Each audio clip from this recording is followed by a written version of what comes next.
Assalamualaikum warahmatullahi wabarakatuh. Bismillahirrahmanirrahim. Alhamdulillah wassalatu wassalamu ala Rasulillah amma ba'd. Sahabat muslim dimanapun Anda berada. Pada satu kali Rasulullah SAW mengerahkan pasukan muslimin dengan kekuatan yang tidak pernah dilakukan sebelumnya. Dan tercatat bahwa perang ini disebut sebagai perang terakhirnya Nabi SAW dengan mengerahkan kekuatan pasukan yang luar biasa jumlahnya pada saat itu. Dan pada saat itu Rasulullah pulang dengan membawa kemenangan ketika berhadapan dengan Romawi. Bayangkan, Rasulullah masih hidup, tapi Romawi sudah berani digertak oleh kekuatan muslimin pada saat itu, yang jumlahnya mungkin tidak terlalu mewah dibandingkan dengan kekuatan Romawi. Karena Romawi imperium, kekuatan tentaranya paling besar saat itu.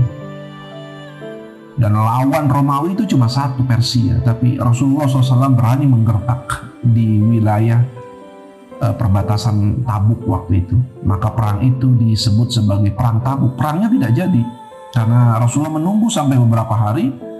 Orang-orang Romawi tidak berani datang, maka Nabi pulang. Begitu sebelum Nabi pulang, Nabi SAW menyampaikan beberapa prediksi keadaan umat Islam yang akan datang.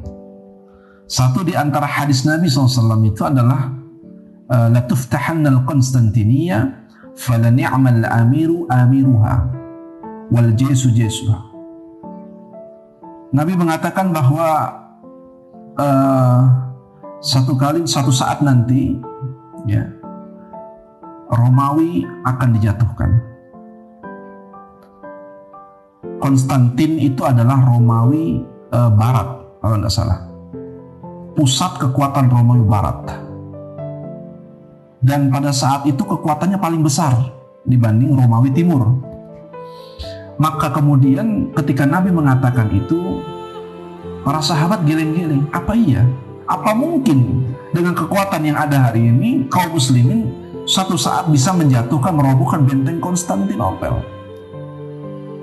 Dan pada saat itu yang menaklukkannya, yang menjatuhkan benteng itu adalah pemimpinnya sebaik-baik pemimpin, dan tentaranya sebaik-baik tentara.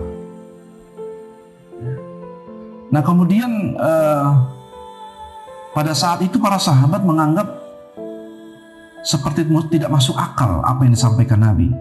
Tapi karena para sahabat mendengarkannya bukan dengan telinga, tapi mendengarkannya dengan iman, maka mereka berkeyakinan betul. Salah satu yang menguji cobakan hadis Nabi ini adalah sahabat Nabi yang bernama Abu Ayyub Al-Ansari, yang fisiknya kurus, sudah tua, tapi memimpin pasukan untuk mendobrak benteng Konstantinopel, walaupun memang tidak berhasil. Bahkan makam Abu Ayyub Al-Ansari pun dimakamkan di pinggir benteng Konstantinopel tersebut. Kemudian selain hadis itu, Nabi juga menyampaikan hadis lain. Nabi mengatakan la tuftahanna Rum ba'dal Konstantiniyah. Setelah Konstantin nanti jatuh, Romawi akan jatuh tumbang secara keseluruhan. Nah, realisasi hadis ini yang belum tercapai bahkan sampai hari ini. Nah, yang menarik, selain hadis ini kemudian ada lagi hadis lain, 3 hadis. Nabi menyampaikan hadis berikutnya, dan hadis ini sangat masyhur, sering disampaikan oleh para penceramah, para asatidz kita, para ulama di mimbar-mimbar Jumat mungkin. Nabi juga berpesan bahwa ini adalah satu situasi, kondisi di mana umat Islam itu sangat mengerikan keadaannya. Nabi mengatakan, yusiku al-umamu an tada'at alaikum kama tada'al akalata ila qas'atiha. Hampir saja, kata Rasulullah SAW, umat-umat yang lain, orang-orang kafir maksudnya, mengerumuni kalian dari berbagai arah atau dari berbagai penjuru, sebagaimana mereka berkumpul menghadapi makanan di atas sebuah hidangan. Masya Allah. Maka kemudian saat itu gambarannya umat Islam sedang dikepung oleh orang-orang kafir. Para sahabat bingung memahami ayat ini. Mengapa? Karena waktu itu kaum muslimin sedang kuat-kuatnya, jumlahnya sedang besar-besarnya. Kok bisa dikepung seperti itu? Maka para sahabat kemudian bertanya, faqala qailun wa min qillatin nahnu yawma idzin. Kemudian salah seorang bersahabat bertanya, katakan wahai Rasulullah, apakah kami pada saat itu jumlahnya sedikit? Maka Nabi SAW menjawab, bal antum yawma idzin katsir. Enggak, bahkan jumlah kalian itu besar banyak, tidak terhitung jumlahnya, mayoritas. Rasulullah SAW kemudian berkata, wala yanzi'anallah min suduri aduwikum. Ini penyebabnya. Nabi mengatakan, bal antum yawma idzin katsir walakinnakum gusaun ka gusa'is sa'il. Akan tetapi sebabnya adalah kalian itu seperti buih, ya, seperti buih yang ditimpa hujan. Ini Nabi menggunakan ungkapan yang sangat sangat cerdik sekali. Kalimat gusaun ka gusa'is sa'il itu maknanya gusa itu adalah busa, buih. Ada dua karakteristik buih, ya. Yang pertama, buih itu tidak akan menenggelamkan, tidak akan membuat mati seseorang. Jadi biarpun buih segunung, Anda tenggelam di dalam buih nggak akan mati. Ini karakteristik buih. Yang kedua, karakteristik buih itu dia tidak mampu membuat arus, gitu. Ya, jadi sebanyak apapun buih, dia pasti akan hanyut. Dia akan mengikuti arus, tidak bisa menciptakan arus. Apa maknanya? Maknanya adalah bahwa umat Islam banyak sekalipun dia tidak akan mampu mengalahkan orang kafir. Itu satu. Dia tidak akan bisa menenggelamkan orang kafir. Dia tidak akan bisa mengalahkan orang kafir. Jadi ini keadaan yang disampaikan Nabi SAW. Yang kedua, saat itu umat itu tidak bisa membuat arus, karena orang kafir lah yang bikin arus. Peradaban saat itu semua dikendalikan oleh orang kafir. Kita tengok hari ini, apa yang tidak Yahudi, semua dikendalikan oleh orang Yahudi. Umat Islam banyak sekalipun dia tidak sanggup mengendalikan peradaban ini dengan baik. Kenapa? Karena kondisi umat hari ini begitu lemah dan kalah. Apa penyebab kelemahan dan kekalahan umat ini? Nabi kemudian memberikan penjelasannya. Wala yanzi'anallahu min suduri aduwikumul mahabbata. Nabi mengatakan Allah akan menghilangkan rasa takut pada hati musuh kalian dan menimpakan kepada hati kalian, ya, menimpakan di dalam hati kalian dengan kalimat minkum la yakzifannallahu min qulubikumul wahan. Maka Allah akan menimpakan di dalam hati kalian, wahai orang-orang beriman, satu penyakit, yang penyakit ini menimpa orang-orang terdahulu juga. Namanya penyakit al-wahan. Apa itu wahan? Wahan itu adalah hubbud dunya wa karahiyatil maut. Nabi mengatakan, faqala qailun ya Rasulullah wa mal wahnu. Maka Nabi mengatakan, qala hubbud dunya wa karahiyatil maut. Mereka sahabat bertanya, apa itu yang disebut dengan wahan? Nabi SAW menjawab, wahan itu adalah hubbud dunya wa karahiyatil maut. Terlalu amat cinta, terlalu rakus terhadap dunia dan takut pada kematian. Ini efeknya begitu.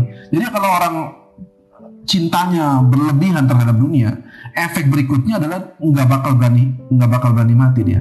Dia takut mati, bahkan dia menghindar pada kematian. Kita lihat orang-orang yang diberikan kegelimangan harta, kekayaan yang luar biasa. Mereka gunakan segala cara untuk mempercantik tubuhnya. Mereka gunakan segala cara untuk mengencangkan otot-ototnya. Bahkan di usia 50 tahun, mereka berharap ototnya tidak lagi mengkerut. Digunakan berbagai macam cara. Dioperasi ini, dibetot kanan, betot kiri, tarik kanan, tarik kiri. Saking tidak mau terlihat tua. Karena kalau sudah tua, mesti mendekat pada kematian. Karena cenderung mereka berpikir yang mati itu yang tua-tua saja. Padahal kita melihat dengan fakta sendiri bahwa yang kecil, yang muda, kematian ngacak, tidak kenal abjad, tidak pernah kenal waktu, dan tidak pernah kenal tempat. Maka kemudian sifat rakus terhadap dunia ini menjadi penyebab utama mengapa umat ini mengalami kekalahan yang luar biasa. Setelah berjalannya waktu, saat jatuhnya Konstantinopel di tangan kaum muslimin, di masa itu adalah khilafah Turki Utsmani berkibar, sampai puncak ujung Turki Utsmani dipimpin oleh beberapa sultan-sultan. Saat itu Turki Utsmani sedang berada dalam kerapuhan kesultanannya. Orang-orang kafir sudah mulai ingin menyerang kekuasaannya pada saat itu. Ya, dari aspek ketentaraan, orang Turki Utsmani sangat lemah. Saat itu sudah lemah. Dari aspek ekonomi, hutang di mana-mana. Maka saat itu kemudian yang dilakukan oleh Turki Utsmani di ujung kepemerintahannya waktu itu justru mendatangi orang kafir dan meminjam atau berhutang dengan jumlah yang sangat besar, fantastis besar. Ya tentu dengan beberapa syarat yang ditentukan oleh Perancis waktu itu. Maka kemudian hutang itu untuk apa? Ternyata bukan untuk apa-apa. Hutang itu untuk memperkuat persenjataan Sultan Ahmad. Hutang itu untuk membeli emas-emas cair yang kemudian untuk melapisi istananya di wilayah Kesultanan Turki Utsmani saat itu. Karena waktu itu mereka berpikir bahwa orang takut padanya, orang tidak berani menyerang kekuasaannya kalau dianggap kekuasaannya punya uang banyak. Padahal di balik lapisan emas yang megah itu, di lapisan istana emas itu, ada kelemahan kerapuhan iman rakyatnya, umatnya saat itu. Ada kerakusan terhadap dunia yang luar biasa. Sehingga itu menjadi sebab utama mengapa dijatuhkan kekuatan Turki Utsmani oleh orang-orang kafir. Ini pelajaran berharga buat kita. Andaikan umat ini kemudian berorientasi hanya pada urusan duit, berorientasi pada urusan harta saja, tidak mementingkan tarbiyah, tidak mementingkan pendidikan, kualitas agama, akhlak umat yang ada hari ini, maka persiapkan. Tunggu kita akan membuat lubang kuburan baru, bahwa umat ini akan tenggelam dengan sangat cepat sekali. Oleh karena itulah, sepanjang kita terlalu cinta terhadap dunia, terlalu cinta terhadap perniagaan, terlalu cinta terhadap rumah yang megah, yang semua itu tidak ada salahnya ada di tangan orang mukmin, tidak ada salahnya. Tetapi ketika itu sudah dimasukkan ke dalam hati orang beriman dan punya kecintaan yang melampaui batas sampai melupakan segala-galanya, lupa ibadah, lupa sedekah, lupa segala-galanya, lupa kebaikan, maka persiapkan bahwa bukan kitalah umat yang dipilih itu.